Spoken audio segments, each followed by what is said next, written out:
नमस्कार दोस्तों, मेरा नाम है तिलक राज शर्मा। आज हम फिर हाजिर हुए अपने कार्यक्रम हम तो पूछेंगे ही। आज हमारे साथ उपस्थित हैं सोलन विधानसभा के अध्यक्ष मदन ठाकुर जी। मदन जी, आपका बहुत बहुत शुक्रिया लाइव न्यूज 24 टीवी से जुड़ने के लिए।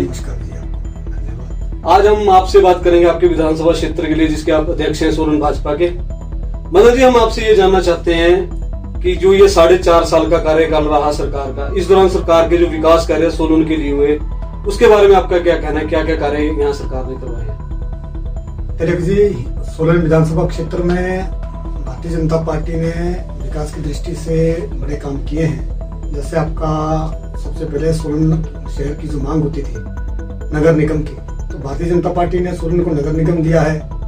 ट्रॉमा हॉस्पिटल यहाँ पर बन रहा है, करीब 100 करोड़ के आसपास उसका जो है अमाउंट है।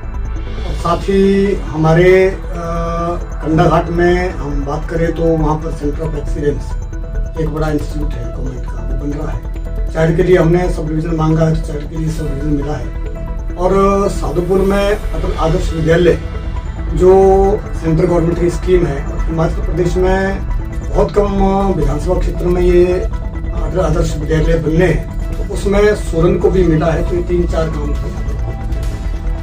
सोलन में जो सबसे बड़ी समस्या पार्किंग है, पार्किंग को लेकर जो सरकार द्वारा जो आपके पुराने बस स्टैंड का पहले मामला उठाते रहे कि पुराने बस स्टैंड में जो सेना के साथ जमीन ट्रांसफर होनी थी उसके लिए भी क्या रहा, अब तो क्यों इतना टाइम हो गया? डॉक्टर बिंदल के समय से वो कार्य चल रहा था, आज इस बात को 24 वर्ष हो चुके हैं, उसके लिए क्या कार्य सरकार ने किए उसके बारे में थोड़ा आप प्रकाश डालें। जब डॉक्टर बिंदल जी यहाँ पर विधायक थे, उन्होंने उस समय भी यहाँ पर जमीन दिलाई है।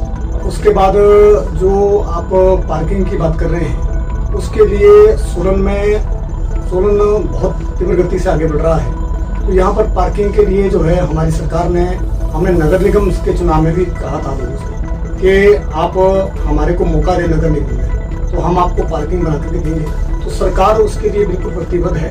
और सोलन के लिए स्मार्ट सिटी ये बने, इसके लिए यहाँ के विधायक ने प्रयास ही नहीं किया। अगर शायद वो प्रयास करते, पिछले टेन्योर में भी नगर निगम उनके नाकुतरे निकल गया, इस बार भी उन्होंने, आपने देखा होगा, बिल्कुल उन्होंने कभी प्रयास नहीं किया। लेकिन हमने मुख्यमंत्री जी से इस विषय में बात की है। और जो लैंड ट्रांसफर की बात आप कर रहे हैं, तो उसमें जो है हमने काम किया है, उसमें प्रक्रिया है वो चल रही है। जो यहाँ के विधायक हैं कर्नल धनीराम शांडिल जी, उनके 10 साल के वर्ष के कार्यकाल को आप किस रूप में देखते हैं कि उन्होंने 10 साल क्या किया सोलन के लिए? देखिए तिलक जी, लोगों ने उनके ऊपर बड़ा विश्वास किया और 2 बार वो मेंबर पार्लियामेंट रहे हैं, पिछली बार वो मंत्री रहे हैं, इस बार वो विधायक हैं। तो जिस तरीके का भरोसा जनता ने उन पर किया वो उसके अनुरूप खरा नहीं उतर पाए हैं। और विकास की अगर हम बात करें तो उनका इस दृष्टि से अभी तक का जो कार्यकाल रहा है, मैं समझता हूँ कोई विशेष उपलब्धि उन्होंने सोलन के लिए अपने इस 10 वर्ष के कार्यकाल में नहीं की है। और यहाँ पर जिस तरीके की आप जो पार्किंग की बात कर रहे हैं, उन्होंने उसकी तरफ तवज्जो नहीं दिया। अभी नगर निगम का जो चुनाव हुआ था उसमें कांग्रेस ने वादा किया था कि हम फ्री में पानी देंगे, फ्री में कचरा उठाएंगे, और स्वयं यहाँ से विधायक हैं, उनके ये वो घोषणा पत्र में है, उसका कुछ नहीं हुआ। आज 10 की 10 को समस्या पड़ी हुई है। कांग्रेस कहती है कि जो ये इन्होंने इसकी फाइल भेजी है पानी के ऊपर सरकार को, सरकार ने रोक रखी है फाइल कि पानी फ्री देंगे या 100 रुपए देंगे, जो भी घोषणा पत्र में इनके हुआ था। तो उसमें वो आपके ऊपर आरोप लगाती है कि आप लोग उस फाइल को नहीं होने दे रहे खुशिंदा से। आपने सीएम ऑफिस में रुकवाई भी है जान के कि बदनाम करने की कांग्रेस।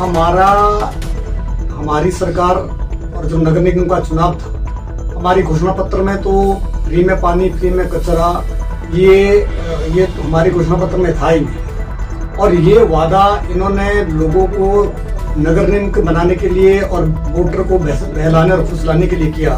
तो ये तो उन्होंने अपने स्तर पर वादा किया था, सरकार ने कोई कमिटमेंट नहीं की थी। तो मैं समझता हूँ कि इन्होंने वादा किया तो जनता के साथ ये वादा पूरा करे। इसमें सरकार ने किसी प्रकार की फाइल नहीं रोकी हुई है। सरकार तो हर हेल्प करने को तैयार है, लेकिन इन्होंने जो ये आप बोल रहे हैं कि सरकार ने इसमें अडंगा अड़ा रखा है, कि कोई कमिटमेंट सरकार की इस प्रकार की नहीं है। इनका अपना घोषणा पत्र में इनका वादा था, उसको पूरा करे। और अब धनीराम शांडिल जी पूरे प्रदेश में जो है मैनिफेस्टो के जो इंचार्ज हैं, तो जब उस सोलन में ये वादा पूरा नहीं कर सके तो प्रदेश में कांग्रेस के पार्षद जो उनके डिप्टी मेयर हैं उनको लेकर भी उनके हटाने जो उनका आपस में वादा हुआ कि 15-15 महीने के लिए मेयर डिप्टी मेयर बनेंगे, उसको लेकर भी उन्होंने विरोध जता चुके हैं। पर आपके जो भाजपा के पार्षद हैं वो भी एकजुट नहीं है, उनको भी ये पता लग रहा है कि वो क्या करें, किस पाले में जाएं, किससे बात करें। मेयर डिप्टी मेयर पे भाजपा कब्जा कर सकती है, कैसे कर सकती है, उस रणनीति के ऊपर कोई विचार नहीं हो रहा है। पहली बात आपको तो पक्की पकाई रोटी मिल रही है एक प्रकार से कि जो लड़ रहे हैं वो आपस में, तो उसका फायदा मिल सकता था। पर मुझे लगता है कि इस मामले में आप लोग फेल रहे हैं। मेरा ऐसा मानना है इस मामले में कि पहली बात तो आप कह रहे हैं कि 15-15 महीने का ये इनका अंदरूनी मामला है कांग्रेस का, लेकिन ये बात ठीक है कि इनके बीच की लड़ाई है और जब मौका आएगा तो हम इस मौके को चुके करेंगे। सुनने में आया कि आपका मंडल भी कई गुटों में बंटा हुआ है, उसमें भी गुटबाजी जो है हावी है। हमारे मंडल में किसी प्रकार की कोई गुटबाजी नहीं है। राजेश कश्यप अपना कार्यक्रम अलग से करते हैं, मंडल अलग से जाता है। मदन ठाकुर का अपना गुट है, राजेश कश्यप का अपना गुट है, नंदराम कश्यप जिला महामंत्री का अपना गुट है। इस टाइप से भी लोगों में अफवाहें हैं कि ऐसा चल रहा है भाजपा में। जब से आप मंडल अध्यक्ष बने हैं, आपको तो काफी संघर्ष करना पड़ रहा है इन लोगों को साथ मिला के चलने में। क्या दिक्कतें आ रही है आपको, क्या है ये जो आपको लगता है ऐसा गुटबाजी? जब से मैंने मंडल अध्यक्ष का नेतृत्व सोलन में संभाला है और सबको साथ लेकर के हम चले हैं, भारतीय जनता पार्टी में कोई गुटबाजी नहीं है। और मैं आपको फिर क्लियर कर दूं कि हमारा अब चुनावी वर्ष में हम जा रहे हैं, महीना अब बचा है, चुनाव आने वाले हैं, तो हम सभी एकजुट होकर के चुनाव लड़ेंगे और हमारा जो प्रत्याशी होगा, जिसको भी हाईकमान टिकट देगी, हम उसके लिए काम करेंगे। भारतीय जनता पार्टी के समर्पण सिपाही है, तो पूरा मंडल एकजुट है, कोई किसी प्रकार की गुटबाजी नहीं है। और जो आपने कार्यक्रम की बात की है, तो ऊपर से जो डायरेक्शन है संगठन की दृष्टि से कि मंडल का अध्यक्ष जो 2017 में इसने चुनाव लड़ा है, और जैसे नंदराम जी महामंत्री है, तरसेम जी हैं, शीरा जी हैं, जो भी हमारे संभावित कैंडिडेट हो सकते हैं, वो सभी मंडल के साथ कंधा मिला करके चल रहे हैं। देखिए ये एक नाम तो आप भेजेंगे, भाजपा में तो पैनल जाता है, नाम जाता है उसमें, इसको रिकमेंड किया हमने, ये हमारा प्रत्याशी होगा। इसमें मेरा मानना, आपके मंडल की तरफ से प्रत्याशी कौन होगा? तरसेम भारती, राजेश कश्यप, शीला, नंदराम कश्यप? देखिए ये कुमार, ये अन्य मंडल ये तय नहीं करता है, हमारा पार्टी का हाईकमान तय करता है। हमारे से मंडल रिकमेंड तो करता होगा नाम, हमारे से इसने काम हमारे किया से जब लिस्ट मांगेंगे तो हम लिस्ट में नाम पैनल में दे देंगे। और जो मंडल स्तर पर प्रदेश जो है और हमारे जो केंद्रीय नेतृत्व है वो सर्वे करा रहा है, और सर्वे के अनुसार जो ठीक बैठेगा मंडल और पार्टी। भारतीय जनता पार्टी का नारा है राष्ट्रीय स्तर पर कि एक व्यक्ति एक पद का सिद्धांत है, वो लागू होता है। ऊपर जो नड्डा जी भी कहते हैं आपके राष्ट्रीय अध्यक्ष कि अगर एक व्यक्ति एक पद पे बैठा है, अगर संगठन में बैठा तो संगठन में रहेगा, सरकार में बैठा सरकार में रहेगा। पर सोलन मंडल में इसका उल्टा है, कुछ लोग संगठन में भी हैं, सरकार में भी हैं। उसको आप किस रूप में देखते हैं, ऐसा क्यों है? उससे जो बैलेंस है सरकार का और संगठन का जो है बिगड़ा हुआ है कि लोग ये बोलते हैं कि कुछ ऐसे लोग हैं जो चहीते हैं, इस कारण उनको इन पोस्टों पे रखा गया या इन पदों पर रखा गया, और जो आम कार्यकर्ता जो काम करने वाले लोग हैं उनको दरकिनार किया गया, उनको पूछा नहीं गया। इसके बारे में आप क्या कहना है? पार्टी समय समय पर जो है वो जो जिस व्यक्ति की जितनी क्षमता है उसके अनुसार जो है वो उसको कार्यभार देती है। और एक पद संगठन की जो परिभाषा है, ये कई बार ऐसी परिस्थितियां होती है कि जिस व्यक्ति में जो क्षमता होती है तो उस व्यक्ति को उस अनुसार जो है भारतीय जनता पार्टी जो है वो काम देती है। तो उसमें ऐसा नहीं है कि किसी के साथ कोई भेदभाव है। भारतीय जनता पार्टी हर कार्यकर्ता को काम और काम को कार्यकर्ता, इस प्रकार की नीति के अनुसार काम करेगी। आपके संगठन के एक पदाधिकारी हैं, उनके वार्ड के अंदर रातों रात पेड़ काट दिए जाते हैं, FIR लॉन्च नहीं होती, बाद में कहा जाता है कि सरकार का प्रेशर था, उसमें आज तक कोई कार्रवाई नहीं हुई, बोले दबाया गया उस मामले। उस बारे में क्या कहना है? इसकी जो आप बात की है आपने, मुझे इसकी जानकारी नहीं है। आपके संगठन के पदाधिकारी हैं, आपके मंडल के पदाधिकारी हैं, उनके वार्ड में रात को पेड़ कटते हैं, सुबह उसकी सूचना होती है, वन विभाग की टीम आती है, उसके आज तक उसके ऊपर कोई कार्रवाई नहीं हुई, ये नहीं पता लगा किसने काटे। हम ये नहीं बोल रहे कि पदाधिकारी ने कटवाए, पर उसका क्षेत्र था, उसमें क्या हुआ आज तक वो जनता जानना चाहती है। सोलन के नगर के लोग भी ये बोलते हैं कि इस बात को दबाया जा रहा है, तो उसमें क्या कहना है आपका कि क्या उसमें क्या होना चाहिए था? इस प्रकार का मामला मंडल के ध्यानार्थ में नहीं है, और अखबार में है, उसका तो बहुत चर्चा हुई है, आपको तो पता होगा इस बारे में सारा। नहीं, इसके बारे में हमें कोई जानकारी नहीं है, और अगर इसके बारे में जानकारी एकत्रित करेंगे, अगर ऐसा हुआ होगा तो जो भी मंडल की तरफ से या ऐसा कोई मामला आएगा तो उस पर बैठ करके बात करेंगे। राज्य स्तर पर लोगों को भाजपा में वापस लाने का दौर चल रहा है, कुछ कांग्रेसी नेताओं को भी मिलाया जा रहा है, विधायक कांग्रेस के भी आ रहे हैं।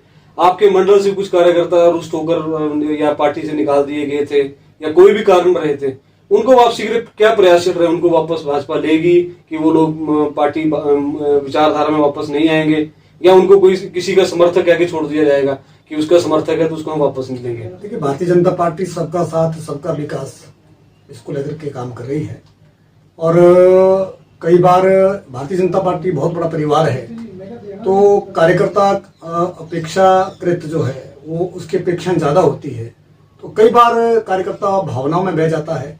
लेकिन ऐसा जो भारतीय जनता पार्टी छोड़ करके लोग गए हैं, सोलन विधानसभा क्षेत्र में ऐसा कोई मामला आया नहीं है, और अगर ऐसा कोई मामला उसमें आएगा तो गुण और दोष के आधार पर जो उसको वापसी होगी। जो आगामी विधानसभा का चुनाव है उसको सोलन की भारतीय जनता पार्टी सोलन विधानसभा क्षेत्र के कार्यकर्ता या आप किस रूप में लेकर लड़ेंगे?